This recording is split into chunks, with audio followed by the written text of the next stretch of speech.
Oke, pertemuan kali ini kita akan membahas tentang observasi ya fenomena di lokasi penelitian dengan konsentrasi SDM.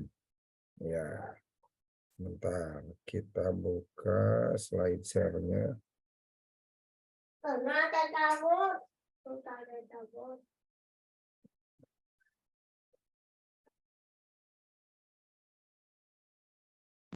Oke, kelihatan? Udah? Belum? Sudah muncul? Sudah, Pak. Sudah ya. Oke, pada pembahasan kali ini kita akan mencoba menggali khususnya berkaitan dengan latar belakang ya.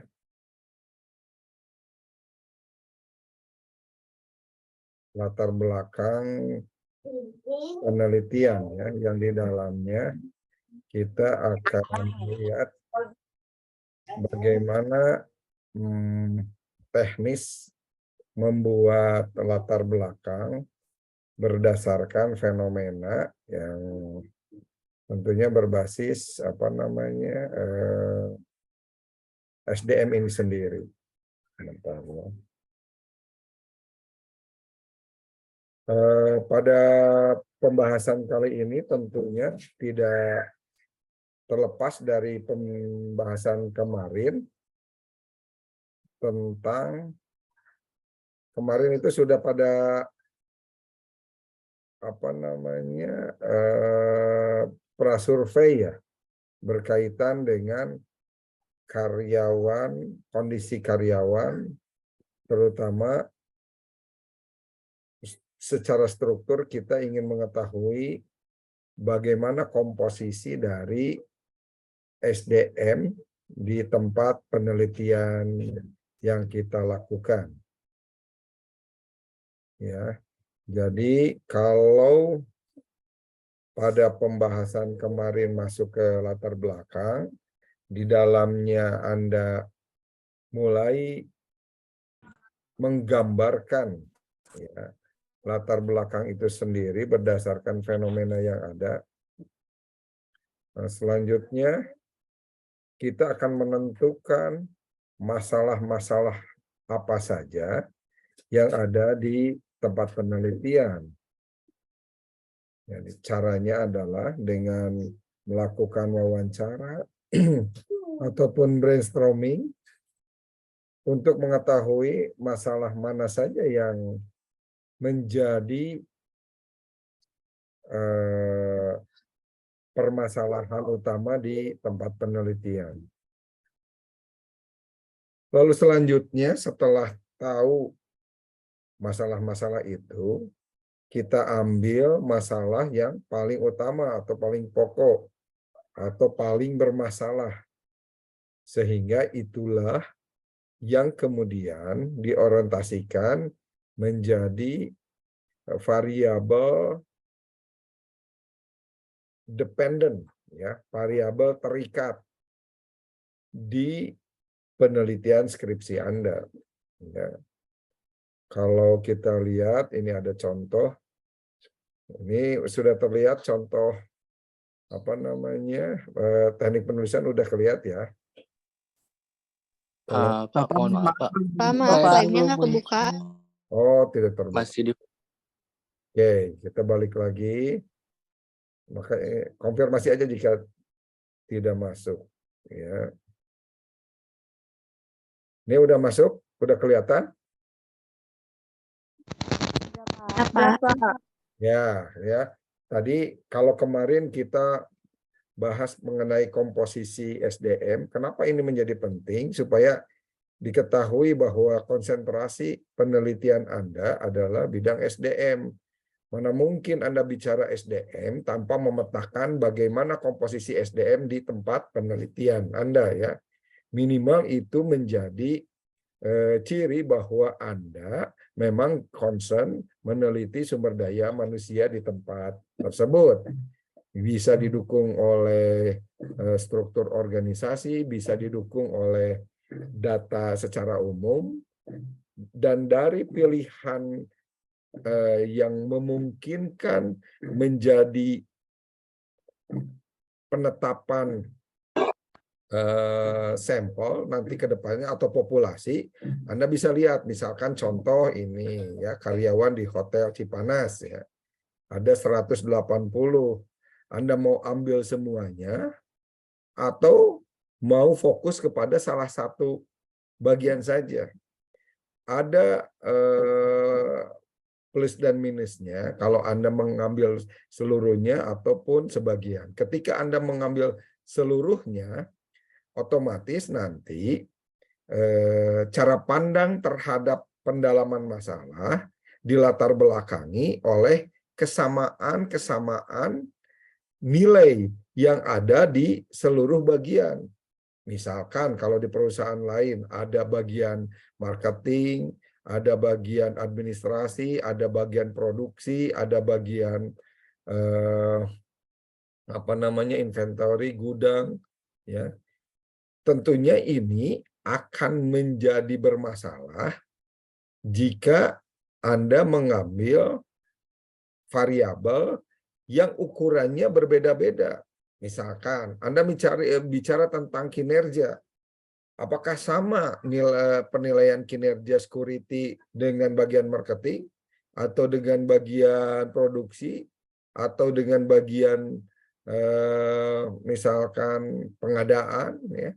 Tentunya beda. Nah, tetapi Anda juga tidak bisa terlepas dari keadaan di mana komposisinya ini sangat berpengaruh kepada keputusan apakah Anda fokus pada satu departemen atau bagian atau ngambil seluruhnya. Ketika misalkan satu bagian ini melebihi jumlah sampel minimal, kalau di sini contohnya 32. Jadi judul Anda bisa dikerucutkan agar lebih fokus cara menilainya. Cara katakanlah kinerja bagian housekeeping di sini, atau kinerja bagian production, atau kinerja bagian marketing. Tentunya nanti ukuran kinerjanya yang menjadi sama ya. Misalkan bagian marketing target penjualan, target kanvas ke konsumen, target mengkomunikasikan promosi kan itu khusus untuk bagian marketing. Tapi ada kondisi di mana ternyata dari keseluruhan jumlahnya itu sedemikian rupa sehingga tidak ada bagian yang bisa melebihi minimal menurut Sugiono yaitu 30 orang. Ternyata ada yang 20, 19, misalkan totalnya 40 atau 32, ya otomatis Anda mengambil keseluruhan. Tetapi nanti saat menggunakan variabel yang ada, Anda harus mengambil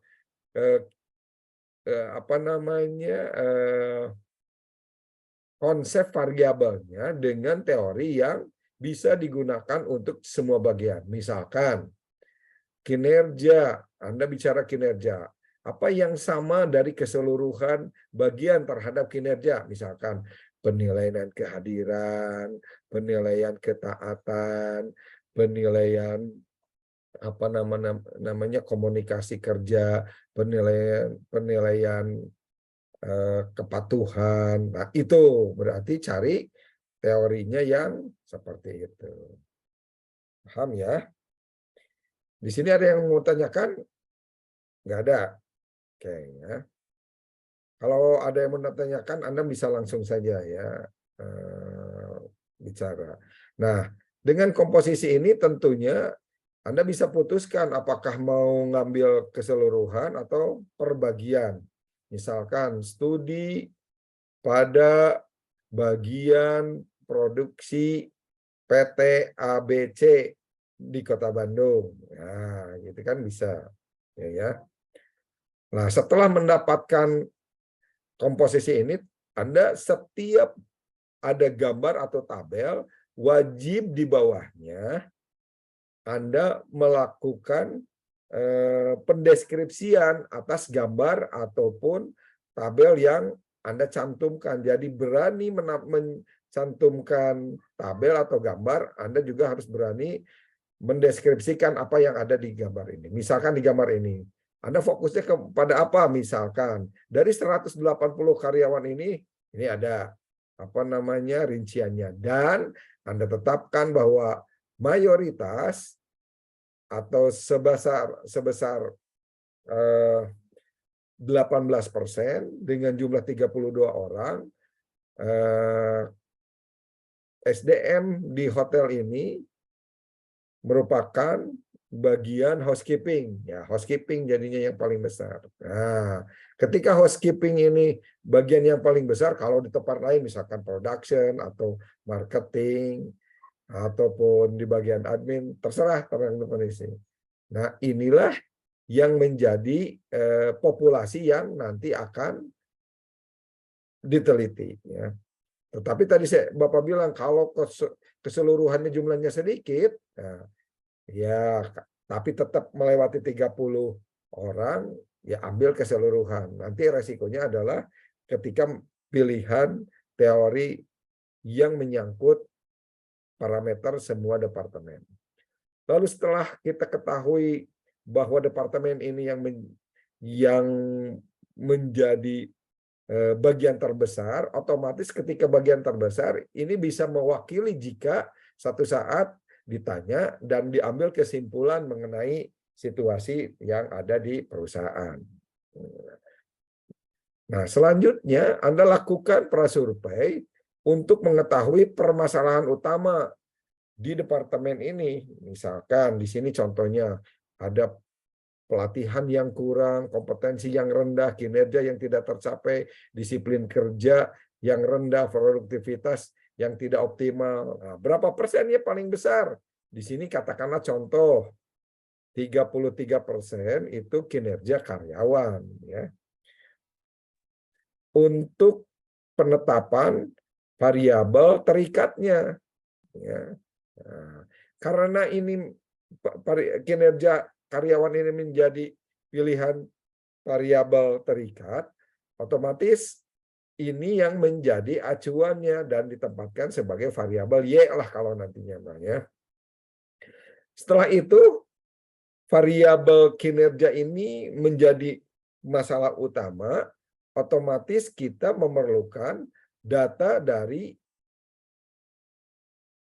perusahaan berupa data sekunder, dan nanti ada prasurvei berupa data primer. Ya, di sini ada deskripsinya bahwa perusahaan ini ataupun di bagian housekeeping tadi sebagai bagian terbesar, mereka menjawab 33% bahwa masalah utamanya adalah masalah kinerja karyawan. Ya, paham sampai sini. Lalu kita lihat data apa namanya sekundernya. Data sekunder adalah data yang sudah ada yang menjadi dokumentasi atau arsip di perusahaan yang Anda bisa menanyakan langsung dan mengambil atau meminta langsung datanya.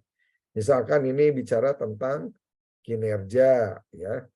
Nah, bicara kinerja 2020, 2021, 2022. Nah, ini sistemnya sistem datanya adalah time series, ya, di mana variabelnya satu, tetapi secara waktu berlangsung ini 3 tahun terus berbicara tentang kinerja. Ya. Beda kalau datanya berupa data cross section.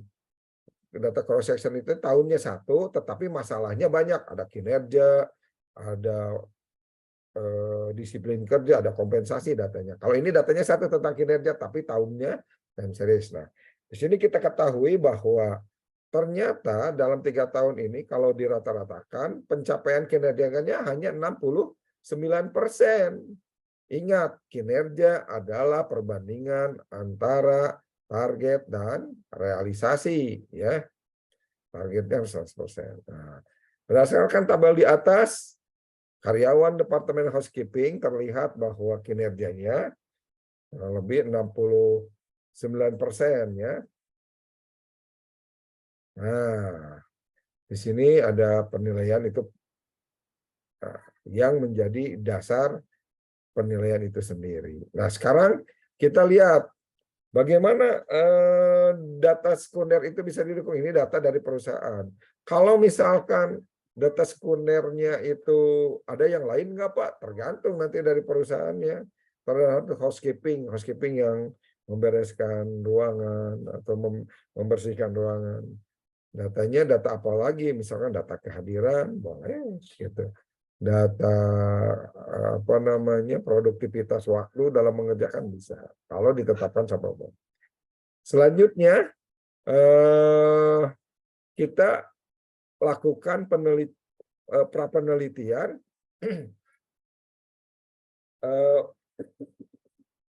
untuk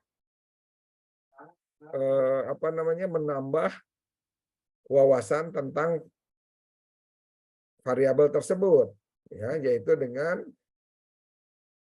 mencari data primer. Kita langsung menanyakan, ya, bagaimana mencari data primer bisa dilakukan, apa saja yang ditanyakan. Nah, kunciannya adalah ketika kita mencari data primer, otomatis ada yang ditanyakan atau di pernyataan. Nah, pernyataannya ini basisnya adalah dimensi yang akan kita ukur untuk mengetahui bagaimana kondisi variabelnya. Tadi kan kinerja. Nah, misalkan di perusahaan ini menggunakan teori tertentu sehingga ada 4 dasar penilaian kinerja, yaitu kualitas kerja, kuantitas kerja, pelaksanaan tugas, dan tanggung jawab. Nah, ini yang menjadi dasar pernyataan yang ada di penelitian ini.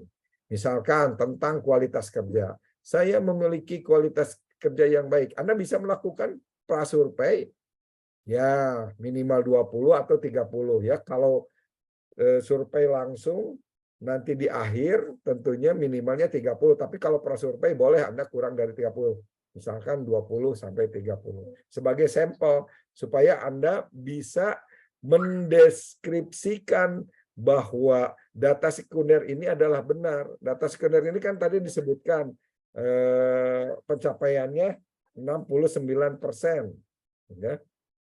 Kita lihat ya, ada kualitas kerja. Nah, Anda menggunakan skala Likert, setuju enggak dengan pernyataan-pernyataan ini? Nah, di sini kita lihat bahwa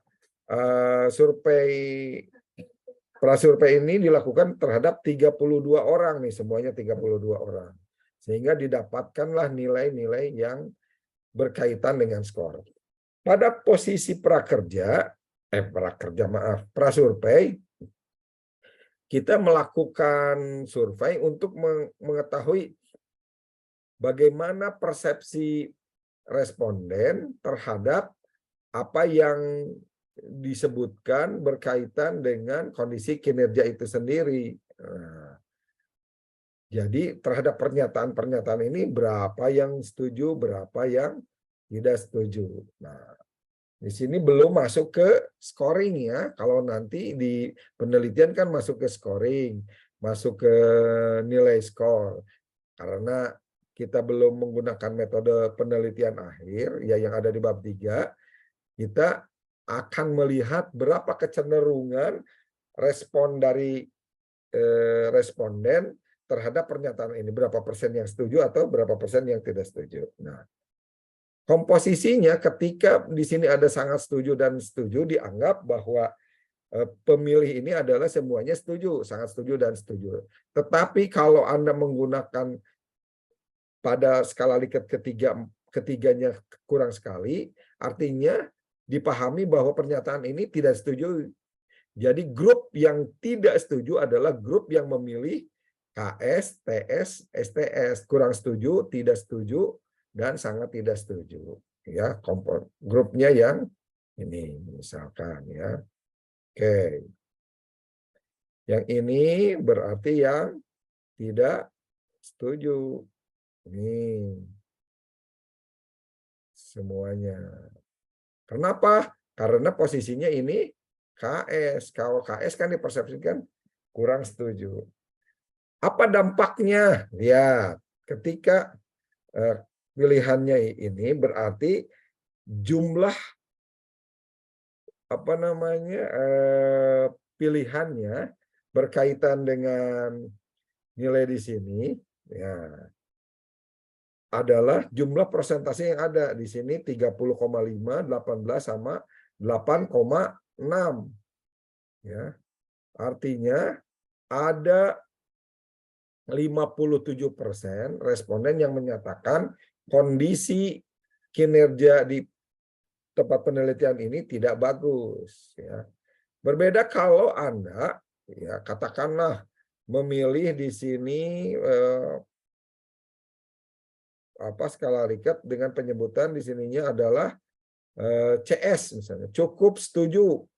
Kalau cukup setuju berarti setuju. Nah, grup yang tidak setuju berarti hanya 2 aja, ini dengan ini ya, yang ini dengan ini.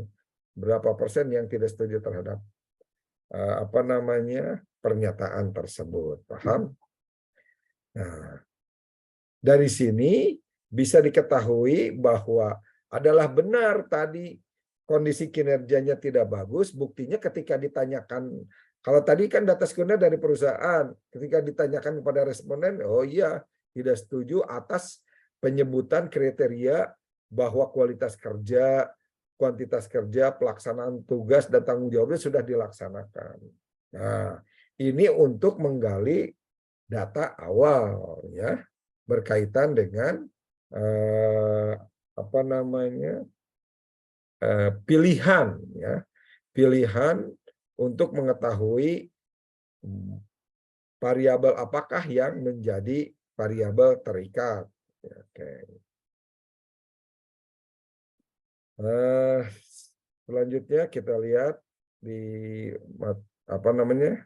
di slide yang sudah dibagikan, menetapkan pilihan masalah utama, membuat data primer dan sekunder sebagai masalah utama, lalu menentukan penyebab dan faktor atau faktor masalah utama. Oke.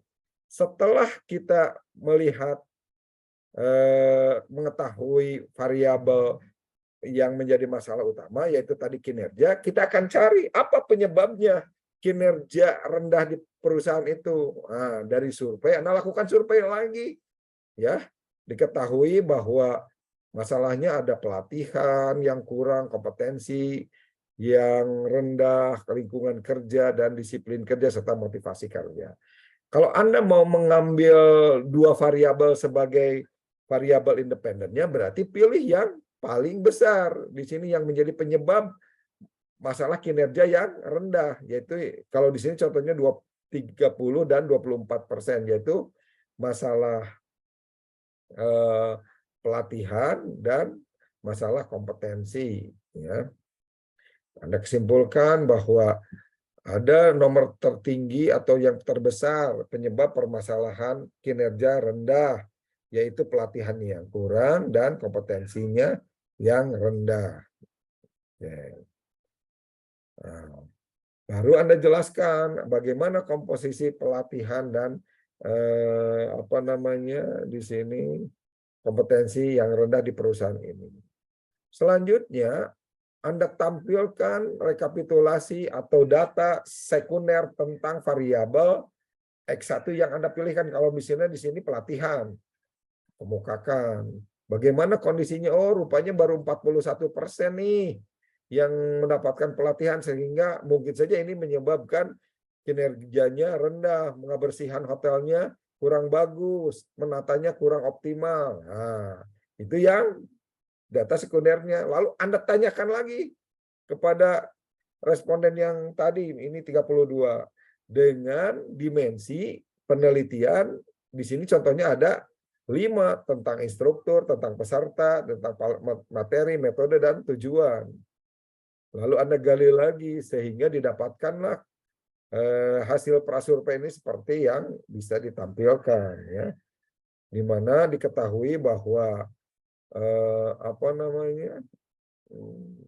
masalah masalah yang menjadi penyebab kinerja rendah dari pelatihan diketahui kondisi pelatihannya seperti apa. Yang ideal itu instrukturnya menguasai, peserta pelatihannya hasil seleksi, materi pelatihannya lengkap, metodenya bagus, tujuannya sesuai sasaran. Ternyata ada berapa persen, sekitar 40 atau 50% yang menyatakan bahwa kondisinya tidak bagus. Ya. Nah, tidak bagus ini dikaitkan dengan situasi yang tadi disebutkan. Ya.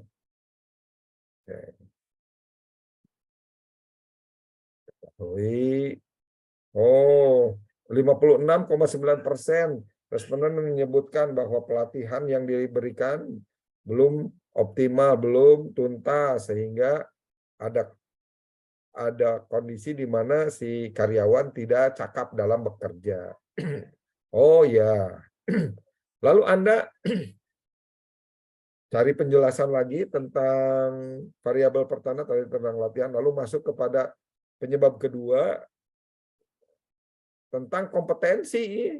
Tadi kan penyebab yang pertama paling tinggi adalah pelatihan, yang kedua kompetensi. Kita lihat nih data sekundernya, ternyata di sini komposisinya sedemikian rupa banyaknya SMA. Nah, apakah benar ini menjadi masalah utamanya? Oh, ini yang terbidik di sini ya, bahwa masalahnya adalah posisi karyawan diisi oleh mayoritas lulusan SMA. Oke. Apakah kompetensi ini menjadi permasalahan yang perlu diselidiki? Ya, Anda tanyakan lagi menggunakan prasurvei tadi. Nah, di mana pada variabel kompetensi, peneliti misalkan di sini contohnya menggunakan 3 dimensi untuk menerangkan kompetensi, yaitu pengetahuan, keterampilan, dan sikap. Nah, Anda tanyakan lagi bagaimana kondisi pengetahuannya di sana. Pengetahuan yang saya miliki saat ini sudah sesuai dengan standar perusahaan. Nah, demikian jawabannya. Sehingga pada penelitian ini diketahui ada 56% juga yang menyatakan kompetensinya rendah ya, dari sikap, dari keterampilan, dari pengetahuan. Sehingga benarlah tadi disebutkan bahwa kompetensi yang rendah menyebabkan kinerja yang tidak optimal. Sehingga dari latar belakang yang tadi disebutkan, baik tentang masalah utama atau penyebab dari masalah itu sendiri, lalu ada fenomenanya, ada data primernya, ada data sekundernya, Anda putuskan bahwa pada penelitian ini Anda akan mengambil judul pengaruh pelatihan kerja dan kompetensi terhadap kinerja karyawan. Nah, ini studinya karena ini fokus untuk departemen yang jumlah respondennya melebihi 30 orang atau di sini 32, Anda sebutkan studi pada departemen housekeeping. Nah, gitu. Jadi kebayang ya cara membuat apa namanya penajaman dari fenomena yang ada di latar belakang. Ada yang mau ditanyakan? Coba. Pak, izin bertanya. Boleh, Sok. Siapa ini? Susan, Pak. Oke, Susan, silakan. Yang ketua kelas masing-masing mencatat ya siapa yang apa namanya teman-teman yang hadir. Oke, apa pertanyaannya?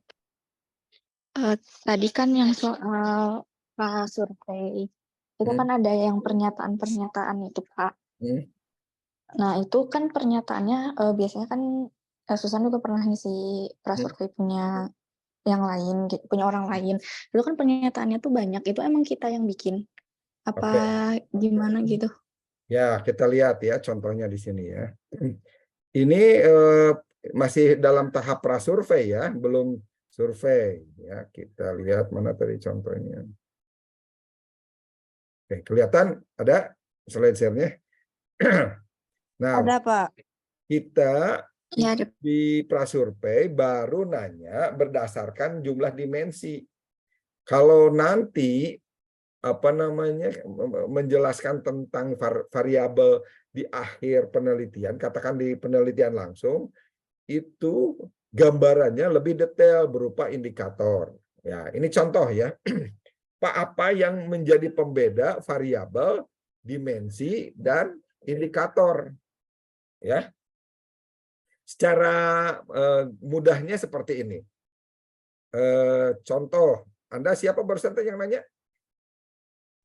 Susan, Pak. Susan, ya.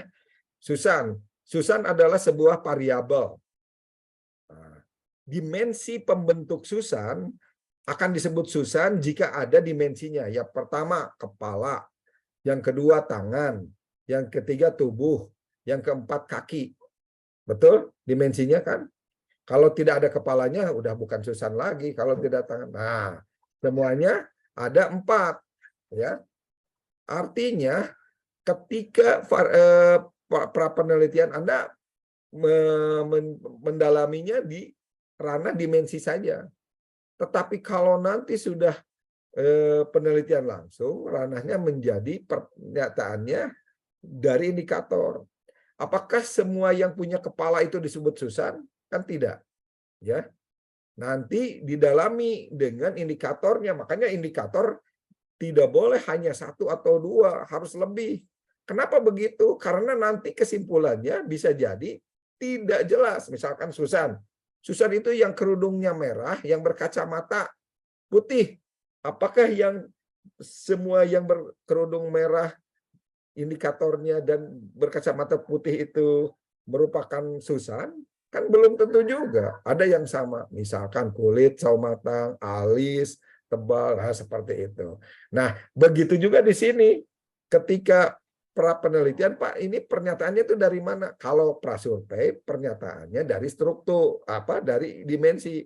Kalau ini dimensinya 5, ya kita misalkan tentang instruktur. Oh, instruktur menguasai materi. Tentang peserta merupakan hasil yang terseleksi, seperti itu. Nanti kalau di penelitian langsung bisa lebih lebar lagi.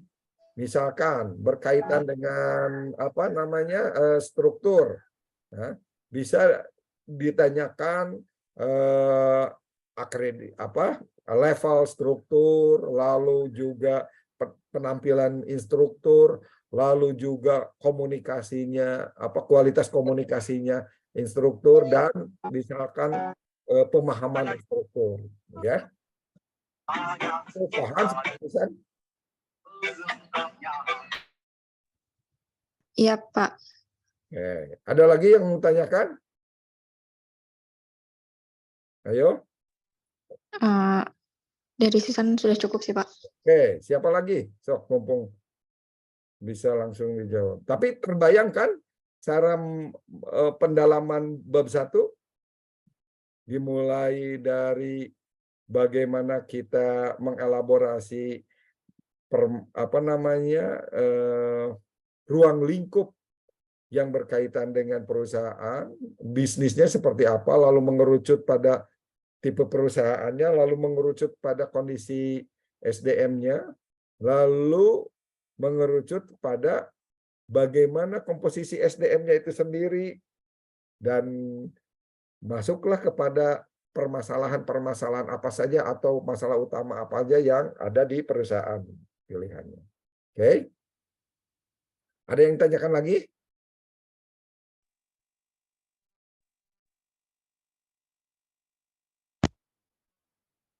Dede, Risma, atau siapa? Ya. Sok. Ya, Dede Risma, Pak.